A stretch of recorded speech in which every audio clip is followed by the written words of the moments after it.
তো নতুন করে বলার কিছু নেই, আপনারা সবাই জানেন গোটা পশ্চিমবঙ্গ রাজ্য জুড়ে বাংলার বাড়ি প্রকল্পের টাকা, প্রথম কিস্তির টাকা সেটা কিন্তু রিলিজ করে দিয়েছে এবং প্রচুর মানুষ কিন্তু প্রথম কিস্তির 60,000 টাকা পেয়েছে। এবং আজকের এই ভিডিওতে রয়েছে দুর্দান্ত বিগ ব্রেকিং আপডেট, সুখবর রয়েছে।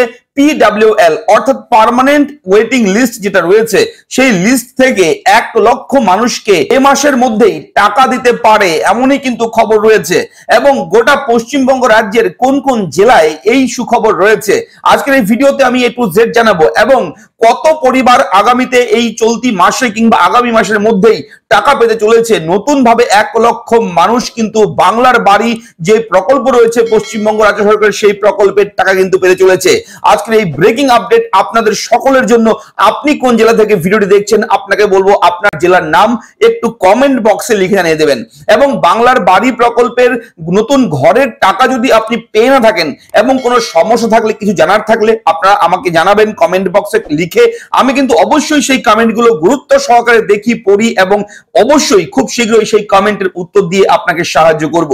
এবং অবশ্যই আপনি যদি প্রথমবার আমাদের চ্যানেল ভিজিট করে থাকেন, চ্যানেলটাকে সাবস্ক্রাইব করবেন, ভিডিওটাকে লাইক করবেন, একটু বেশি করে শেয়ার করবেন যাতে করে এই আপডেটগুলো সবার কাছে পৌঁছায়।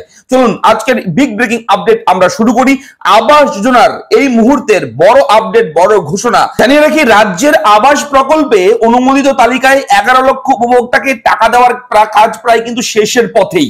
এটা নতুন করে বলার কিছু নেই, প্রচুর মানুষ কিন্তু টাকা পেয়ে গেছে এবং পাচ্ছে। এই অবস্থায় নতুন প্রায় 1 লক্ষ উপভোক্তাকে এই বৃত্তে সংযুক্ত করার সিদ্ধান্ত নিয়েছে রাজ্য। আপাতত 8টি জেলার জন্য অতিরিক্ত এই উপভোক্তাদের সংযুক্ত করার সিদ্ধান্ত নেওয়া হয়েছে। আধিকারিকদের একাংশের অনুমান, কঠোর যাচাইয়ের পরেও টাকা পাঠানোর আগে শেষ মুহূর্তে পুনর্যাচাই হচ্ছে, তাই কিছু সংখ্যক করে উপভোক্তা বাদ হচ্ছেন। বিভিন্ন জেলায় জেলায় বেঁচে যাওয়া অর্থের কারণেই এই অন্তর্ভুক্তি। কেন্দ্রীয় বরাদ্দ না আসায় ডিসেম্বর থেকে আবাস উপভোক্তাদের 11 লক্ষ এবং অতিরিক্ত আরো 1 লক্ষ যাদের বাড়ি ভেঙেছে প্রাকৃতিক কোনো বিপর্যয়ে, বাড়ি তৈরির জন্য প্রথম কিস্তি 60,000 টাকা করে বরাদ্দ নিজস্ব তহবিল থেকে দেওয়ার কাজ শুরু করেছে রাজ্য। লোকসভা ভোটের আগে এই প্রতিশ্রুতিও দেওয়া হয়েছিল। প্রশাসনিক সূত্রের দাবি, আবাস প্লাস প্রকল্পের তালিকায় যার পোশাকি নাম পার্মানেন্ট ওয়েটিং লিস্ট, যেটাকে বলা হচ্ছে PWL, ঠিক আছে, সেই লিস্টে মোট প্রায় 28 লক্ষ উপভোক্তার নাম ছিল। তাদের মধ্যে 11 লক্ষ উপভোক্তার তালিকাকে 2022 সালের নভেম্বরের অনুমোদন দিয়েছিল কেন্দ্র। বাকি প্রায় 17 লক্ষ উপভোক্তার মধ্যে এই যে নতুন বরাদ্দ দেওয়ার সিদ্ধান্ত হয়েছে, পঞ্চায়েত মন্ত্রী প্রদীপ মজুমদার জানিয়েছেন উপভোক্তাদের সংখ্যায় যে ব্যবধান তৈরি হয়েছিল তা পূরণ করার জন্যই PWL থেকে কিছু উপভোক্তাকে অন্তর্ভুক্ত করা হবে। মোট সংখ্যাটা যাতে 12 লক্ষই থাকে সেই দিকে কিন্তু লক্ষ্য রাখছে রাজ্য সরকার, যেহেতু রাজ্য সরকার ঘোষণা করেছিল। বুঝতে পারছেন ইতিমধ্যেই যে 11 লক্ষ লোক অলরেডি পেয়ে গেছে, অর্থাৎ 12 লক্ষ দেওয়ার ঘোষণা ছিল এবং 11 লক্ষ লোক পেয়েছে, কেননা 1 লক্ষ লোক বাতিল হয়েছে সার্ভেতে। সার্ভে করে যখন দেখছি আধিকারিকরা যে এই 1 লক্ষ লোক যোগ্য নন আবাসের জন্য, তখন কিন্তু 1 লক্ষ লোককে বাতিল করেছে। এবার যেহেতু 12 লক্ষ লোককে দেওয়া হবে, সেহেতু বাকি যেহেতু ভ্যাকেন্সি এসেছে সেখানে 1 লক্ষ, সেখানে ভ্যাকেন্সি পূরণ করবার জন্য, সেই 1 লক্ষ পূরণ করবার জন্য সরকার কি করেছে, যে ওয়েটিং লিস্ট আছে, পার্মানেন্ট ওয়েটিং লিস্ট, সেখান থেকে 1 লক্ষ তুলে টোটাল কিন্তু 12 লক্ষ মিল করতে চলেছে।